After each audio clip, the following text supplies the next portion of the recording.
আমি দুবাই চলে যাচ্ছি। বাংলাদেশি ভাইরা আপনারা সবাই আমার জন্য দোয়া রাখবেন। আমি যেই উদ্দেশ্য নিয়ে দুবাই যাচ্ছি আমি যেন সেই উদ্দেশ্য পূরণ করতে পারি। তো সুপ্রিয় দর্শক, দেখতেই পাচ্ছেন আলিয়াস গরিবন ভাই। আসসালামু আলাইকুম ভাই, কি অবস্থা, কেমন আছেন ভাই? ভালো আছি, কি খবর, আপনারা কেমন আছেন? এই তো আলহামদুলিল্লাহ ভালো আছি ভাই। শুনলাম আপনারা কি দুবাই চলে যাচ্ছেন? চলে যাচ্ছি না, তাহলে দুবাইয়ে আমাদের একজন বাঙালি যে আজকে থেকে 1.5 মাস আগে মৃত্যুবরণ করেছে। আচ্ছা আচ্ছা আচ্ছা। বাংলাদেশের দালালরা তার স্ত্রীর সাথে আঘাত করে সেই ব্যক্তির কিডনি এবং চোখ বিক্রি করে দিয়েছে, যার ফলে তার ডেড বডি 1.5 মাস ধরে বাংলাদেশে আনা যাচ্ছে না। তো সেখানে তার সন্তানরা কান্নাকাটি করছে, আমি সেই কান্না সহ্য করতে পারিনি।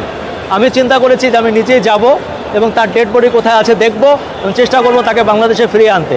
আর সেটার জন্য আমি এখন দুবাইয়ে রওনা হয়েছি। আপনারা সবাই আমার জন্য দোয়া করবেন। তো ইমন ভাই, এই যে আপনার এত সাহস, সাংবাদিকতার সাহস, তো বাংলাদেশে তো অসংখ্য সাংবাদিক আছে, তো এই যে অল্প কিছুদিনের মধ্যে এত ভাইরাল হলেন আপনার সাহসিকতার কারণে, তো আপনার কি কোনো ডর ভয় নাই?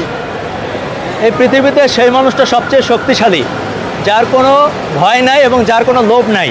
তো ইনশাল্লাহ আমার এই দুটা জিনিস নাই, যার ফলে আমার একটু সাহস আছে। তবে আমি যে খুব ভালো কাজ করতেছি তা কিন্তু না। এদেশে আরও লাখ লাখ সাংবাদিক আছে, তারাও সবাই খুব ভালো করছে।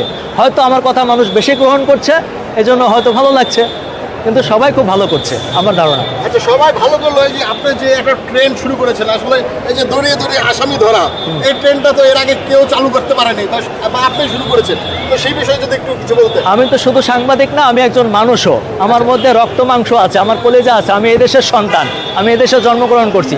যখন একটা চোর বাটপার একজন ছিনতাইকারী যখন আমাকে ছিনতাই করবে, তখন আমার যেমন সাংবাদিক হিসাবে দায়িত্ব হচ্ছে সেটা তুলে ধরা, পাশাপাশি আমার দায়িত্ব হচ্ছে প্রতিবাদ করা।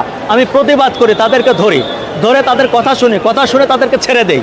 ধরে তো আমি আমার বাসায় নিয়ে যাই না, আমি আইন শৃঙ্খলা রক্ষাকারীর বাহিনীর হাতে দেই অথবা তাদেরকে ছেড়ে দেয়। আমি শুধুমাত্র তাদেরকে একটা কারণেই ধরি, আমি জানতে চাই যে এই অপরাধের পেছনের শক্তি কারা এদেরকে লিড দেয়। এই যে চাঁদা হয়, এই চাঁদার ভাগ কোথায় কোথায় যায় সেটা জানার জন্য আমি তাদেরকে ধরে থাকি, কিন্তু আমি আবার ছেড়েও দিই। আচ্ছা, তো ইমন ভাই, এই যে হুমকি পাননি আপনি আসলে এভাবে যে এত বড় বড় সন্ত্রাসীদের পিছনে আপনি দৌড়ান? হুমকি পাই এবং হুমকি পাওয়াটার কারণেই আমার সাহস আরও বেড়ে যায়। হুমকি দিয়ে তো কেউ কাউকে থামানো যায় না। আমাকে মেরে ফেললে কি সব কিছু থামানো যাবে? আমি কিছুদিন আগেও বলেছি, আমাকে মেরে ফেললে যদি সমাধান হতো তাহলে সেটা করে বাংলাদেশের চাঁদাবাজি দূর করা উচিত। আমাকে যদি কেউ লিখে দেয়, এদেশের সরকার হোক বা যে কেউ হোক, যে পুরো ঢাকা শহর বা বাংলাদেশে কোনো চাঁদাবাজি থাকবে না, তাহলে আমি মৃত্যু মেনে নিব, আমি নিজেই আত্মহত্যা করব। আচ্ছা আচ্ছা, তো ইমন ভাই, এখন আপনার ভবিষ্যৎ পরিকল্পনা কি?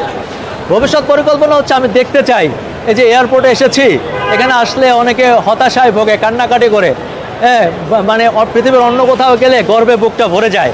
এখানে আসলে মানুষ হয়রানির শিকার হয়, বিভিন্ন ঝামেলায় পড়ে। আমি দেখতে চাই বাংলাদেশে কোনো রকম হয়রানির কোনো শিকার যেন মানুষ না হয়। এদেশের মানুষ যাতে সুখে শান্তিতে থাকে, এদেশের জিনিসপত্রের দাম যেন না বাড়ে, এদেশের প্রতি ট্রাক থেকে, গাড়ি থেকে, সিএনজি থেকে, অটো থেকে যে চাঁদা তোলা হয় সেটি যেন বন্ধ হয়। বাইরে সবাই তো কষ্ট করে টাকা আয় করে, অন্যের রিজিক কেন আপনারা কেড়ে নেবেন? এই রিজিক কারা বন্ধ হোক, এটা হচ্ছে একমাত্র চাওয়া। এবং ভবিষ্যতে আমি এমন একটা বাংলাদেশ দেখতে চাই যেখানে চাঁদাবাজি নাই। অসংখ্য ধন্যবাদ ভাই। থ্যাংক ইউ, আপনাকেও ধন্যবাদ, ভালো থাকবেন। আমি দুবাই চলে যাচ্ছি। বাংলাদেশি ভাইরা আপনারা সবাই আমার জন্য দোয়া রাখবেন। আমি যেই উদ্দেশ্য নিয়ে দুবাই যাচ্ছি আমি যেন সেই উদ্দেশ্য পূরণ করতে পারি। আমি সুরুজ আলীর ডেড বডি বাংলাদেশে আনার জন্য দুবাইতে যাচ্ছি এবং ইনশাল্লাহ আমি সুরুজ আলীর ডেড বডি নিয়ে বাংলাদেশে ফিরবো। Bye bye.